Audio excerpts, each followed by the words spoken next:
Good day, ladies and gentlemen, and welcome to the show on this Thursday, the 24th of August, 2023. Thank you for tuning in. Glad to have you guys here. What is the Coinage Act of April 2nd, 1792? Well, this is it right here. United States Mint, they're allowed to mint coins, gold and silver, and copper, in almost any denomination that they want. And so the idea came up to have a platinum coin that was going to be $1 trillion to get us out of debt. And it was evidently somehow it's legal. They can actually do this. So I don't know how the legality of it works, but evidently it must be legal that they can do it. But why don't they do it? Why don't they just, and don't even give them platinum? They don't, the creditors don't even deserve platinum. Make copper coins and make them plated copper with zinc inside like the pennies are now, you know, and make them $1 trillion a piece and just print off 200 of them. 4 rolls of pennies. Like pennies, but they say $1 trillion each on them, and you give that to the creditors. That's what they deserve, you know. But why don't they do it? So who's more powerful? And this, to me, speaks volumes why they don't do it. Why they don't pay off the creditors with... Because the creditors... Where did they get all that debt that they got accumulated against us? Where did they get it? They just created it from thin air. It is suffocating the entire system. The entire world system. It's like in unfunded liabilities, and why I said 200 trillion is, that's what they would need to get us out of debt, because it's unfunded liabilities. They count too, but they don't count them. I know it's $32 trillion, but they don't count unfunded liabilities. And this is just crushing us. But I guess it'll continue. It's going to get bigger. And as it gets bigger, the only way they figure that they're going to get out of it, and the way they're going to get out of it, is not by printing it, not by creating a bunch of coins. No, they're going to inflate their way out of it, which is a hidden tax, and it's going to destroy everybody. And so where does this, when this vacuuming sound ends, what happens is every person is going to be so poor, I mean unspeakably poor. And where did all the wealth go? To the creators of the money. They knew that when they started this. This is a Ponzi scheme that they started it. Jekyll and the Fed, you know, they all sat around a table and they figured out they were geniuses. Because they knew that this would be the end result, is everybody would be a slave to the system through debt creation. They create it. They create this debt, and they don't create the capital needed to pay off the debt ever. So the debt grows, what they call a cruise. Debt, there's debt attached to the debt, which is attached to the debt, attached to the debt. I mean, you know, you get these people out there and they finally realize, they say, hey, you know what? Okay, I worked for this money this week.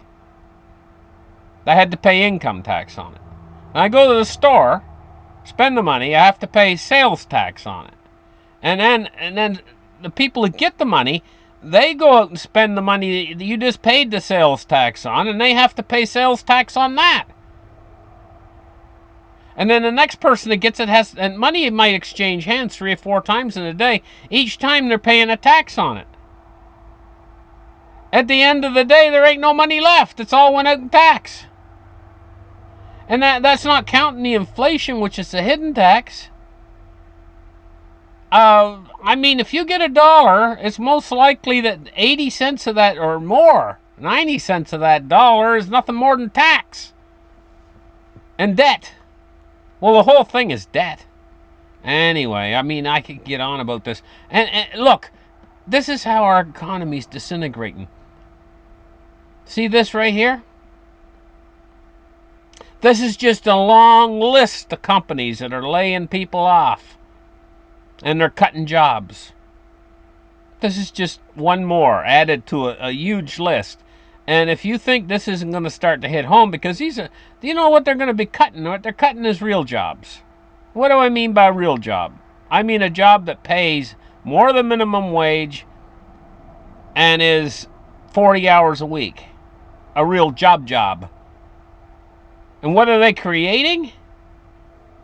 These 20-hour-a-week jobs that, or less, that only pay minimum wage and are more or less side gig jobs, what they call a side gig. That's the jobs they're creating. And these people that are getting those jobs, they need 2 or 3 of them to, and that doesn't even add up to enough. And what about all of the jobs that are unreported and everything else? This is it. 5,000 jobs, grim omen for the economy. I mean, it is T-Mobile's cutting them, and I mean, this is it. This is where we're going, ultimately, because they're creating a deflationary spike event right now. A deflationary event is going to occur very soon, probably within the next 90 to 120 days, and it's going to be the turning point for the Federal Reserve. Don't get caught in dollars when that happens. Okay, Prigozhin, this guy right here, you know, he is the guy that led the Wagner mutiny not long ago in Russia. Well, a Russian airplane went down and it reportedly killed Prigozhin. And I mean, I'll show you what the plane looked like that went down. It looked like this. This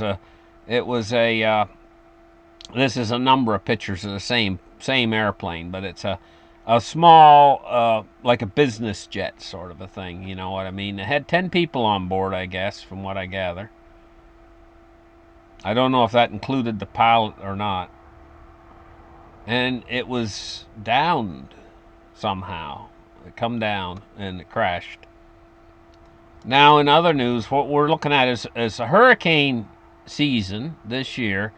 It just nothing, way late into the season, and then all of a sudden it just exploded with like a rash of hurricanes. One in particular I'm watching here is this Franklin right here. It's only a tropical storm right now, but it's meandering right up toward me, coming right up toward New England. That's where it's heading. And it's going to be bad. Because by the time it gets off of Cape Hatteras, which is roughly right here, it's going to be clocking winds of 110 miles an hour. And it's going to be basically moving north toward New England. And once they get in that little zone right there, just off the coast of Cape Hatteras, you don't know what they're going to do. They could go west, they could go east, they could go north. North, it comes up toward me. Okay, so now, I mean, last year we had a dilly of a hurricane here. I thought I rode it out inside my van. Now I thought it was going to flip my van over. One gust hit, and I thought it was going to roll my van over. It smashed my bedroom window out. Water just... Oh my gosh, the water that blew in that window. All over my bed. I had to get a new bed. Messed up everything. What a mess. Iran, now listen to this. Iran, Egypt, Saudi Arabia, those are 3 biggies right there. 3 biggies. Are among the 6 countries to join the BRIC alliance. The biggest one I see there, the biggest of the big, is Saudi Arabia. joins the BRIC alliance. Iran, too's a whopper. It's big, too. Iran is big. Egypt, that's a big country, too. Those three, that's a lot of power right there. Iran's got a tremendous military. That's a lot of power right there going to join the BRICS alliance among six countries to join. Let me see. The United Arab Emirates, Argentina, Egypt, Ethiopia are also set to become new members of the BRICS. It's going to bring a lot of influence into the Persian Gulf. It's going to, the power they're gaining. The BRICS are gaining tremendous power. Let's take a look at this, the silver price today. And we're going to take a look at the markets. 24.24 for silver. It's down 6 cents on the day. But it had quite a little boost, and it's pretty much holding its boost up in price. Now let's take a look at gold today. See what it's doing. 19.19. It's up $4.30. So gold's doing good. What's cryptocurrency doing today? Taking a look at Bitcoin. 26,153. It had a little tiny bounce. I think it was about a $150 bounce. I think it was like 26,000, wasn't it, yesterday? And it's come back just a tad. Ethereum 1648. And XRP is at 51.6 cents. Take a look at the Dow Jones today, and it's down 54 points. 65 points now at 34,407. Taking a look at oil, it's at 78.49. It's down 40 cents. Bonds and rates, we're looking at climbing yields today. The 10-year has risen to 4.22. It's up 2.3 basis points. And the U.S. 30-year is at 4.28. 4.29 now, and it's up a half a basis point, 0.6 of a basis point. And taking a look at the dollar index today, and we can see the dollar is climbing today at 103.67. Thank you guys for listening to my show. Like and subscribe, make sure you hit that notification icon. Give me a thumbs up, would be great. And tell your friends, if they want to have a channel that they can, extra channel they can subscribe to and watch, that if they're interested in finance. And we'll catch you guys later and have a great afternoon. Bye-bye.